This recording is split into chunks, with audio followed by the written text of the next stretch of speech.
Magandang gabi, narito ang update ukol sa minomonitor natin na sama ng panahon na si Tropical Depression Agaton at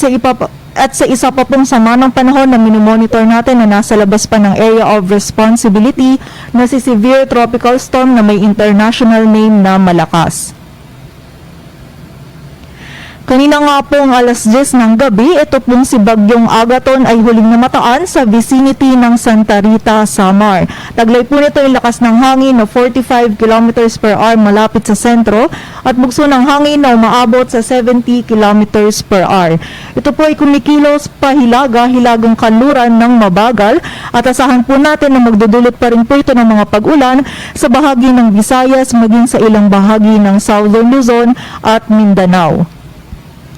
Samantala, yung isa pa pong sama ng panahon na minomonitor natin na nasa labas pa ng ating area of responsibility na si Severe Tropical Storm Malakas, kanina po huli itong namataan sa layong 1,255 kilometers, silangan po yan ng Southern Luzon. Taglay po nito yung lakas ng hangin na 100 kilometers per hour malapit sa sentro at bugso ng hangin na umaabot sa 125 kilometers per hour. Ito po ay kumikilos hilagang kanluran sa bilis na 15 km per hour at sa kasalukuyan po ay wala po itong direct effect sa anumang bahagi ng ating bansa.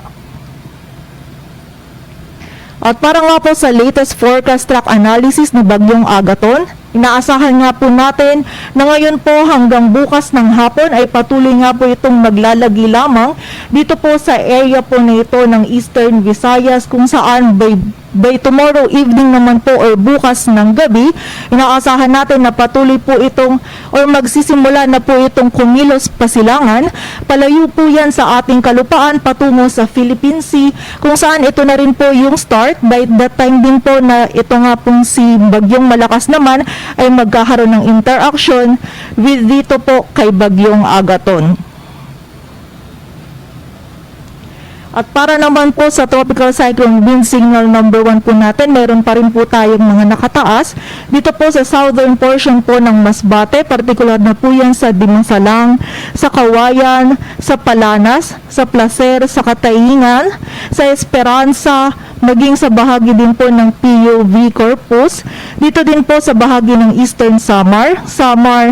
Northern Samar, sa Biliran, sa Leyte, Southern Leyte, sa northeastern portion ng Cebu, kasama na po dyan ang Camotes Island. Partikular na po yan sa Daan Bantayan, Medellin, sa City of Bogo, Tabogon, Borbon at Sogod, maging sa bahagi din po ng Dinagat Islands kung saan yung mga nabanggit po na lugar na yan ay makakaranas pa rin po ng mga malalakas na hangin na dulot ni Bagyong Agaton kung saan ina-expect po natin na posible po itong magdulot ng mga minimal to minor damages lalong-lalo na po sa mga structures na gawa sa light materials.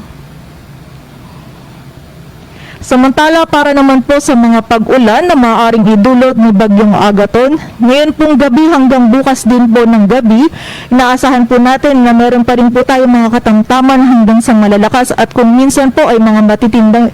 matitindi pa pong pag-ulan sa bahagi po ng Eastern Visayas, Sorsogon, Masbate, sa northern at central portions po ng Cebu, kasama na dyan ang Bantayan at Camotes Island, sa bahagi po ng Aklan, Capiz, sa Iloilo, sa Antique, sa bahagi po ng Guimaras at sa northern and central portions po ng Negros Province. Samantala, asahan din po natin yung mga light to moderate at kung minsan po ay mga malalakas naman na pag-ulan sa bahagi po ng Mimaropa, sa Dinagat Island, sa Zamboanga del Norte, sa Quezon, maging sa nalalabing bahagi po ng Visayas at Bicol Region. Kaya muli po, pinapaalalahanan natin yung mga kababayan po natin sa mga nabanggit po na lugar na yan na mag-ingat po at maging alerto sapagkat magiging mataas pa rin po yung banta ng pagbaha at pagguho ng lupa and also makipag-ugnayan din po tayo sa ating lokal na pamahalaan para po sa mga aksyon na maaari po nating gawin para sa ating kaligtasan. At para na nga po sa dalang hangin or lakas ng hangin itong si Bagyong Agaton, inaasahan po natin yung mga areas po under ng Tropical Cyclone Wind Signal number 1 ay makakaranas po yan ng malalakas na hangin, and also magiging maalon hanggang sa napakaalon din po yung mga areas kung saan meron po tayong nakataas na Tropical Cyclone Wind Signal number 1, kung saan mapanganib nga po yung pagpalaot sa kahit anuman pong uri ng sasakyang pandagat. Kaya hindi din po natin ina-advise or pinapayagang pumalaot dyan yung mga kababayan po natin mangingisda, pati na rin yung may mga maliliit na sasakyang pandagat. At para nga po dito sa track and intensity ni Bagyong Agaton, inaasahan nga po natin ngayon po hanggang bukas ng hapon, yung patuloy nga po itong maglalagi dito lamang po sa vicinity ng Samar, Leyte, Biliran, bago po ito magsimulang kumilos, pasilangan, or generally east-southeastward, patungo po yan sa Philippine Sea, palayo po sa ating kalupaan by bukas din po yan or by Wednesday po ng umaga. Samantala, itong si Agaton din po, nakikita po natin yung posibilidad na mas humina na nga po ito, and within 36 hours ay maging isang low pressure area na lamang. And after nga po nito maging isang low pressure area na lamang ay generally ito po ay kikilos din pasilangan, patuloy pong palayo sa ating kalupaan, patungo po yan dito sa Philippine Sea, kung saan meron nga po itong interaction kay Bagyong Malakas, at kung saan yung circulation nga po nitong si Bagyong Agaton ay maaari pong higupin or sumama po sa circulation ni Bagyong Malakas.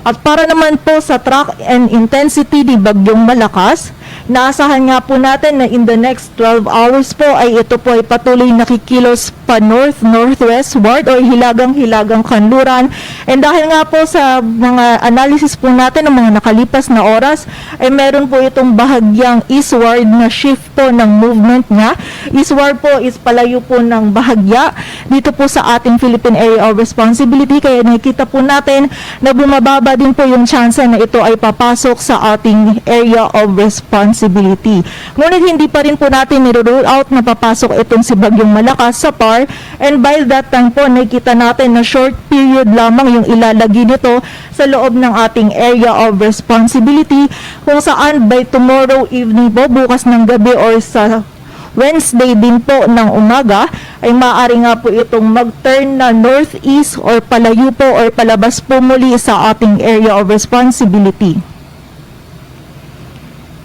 And also, nakikita din po natin na si severe tropical storm Malakas nga po ay meron pa rin chance na mag-intensify or maging isang typhoon. And yung peak intensity po nito ay maaari po nitong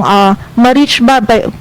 pa by Wednesday evening. And also, nakikita po natin din ayon sa ating latest analysis na itong si Bagyong Malakas ay hindi po ito magkakaroon ng direct effect sa ating bansa, maliban na lamang po sa maaari po nitong idulot na mga maalon or napakaalon po na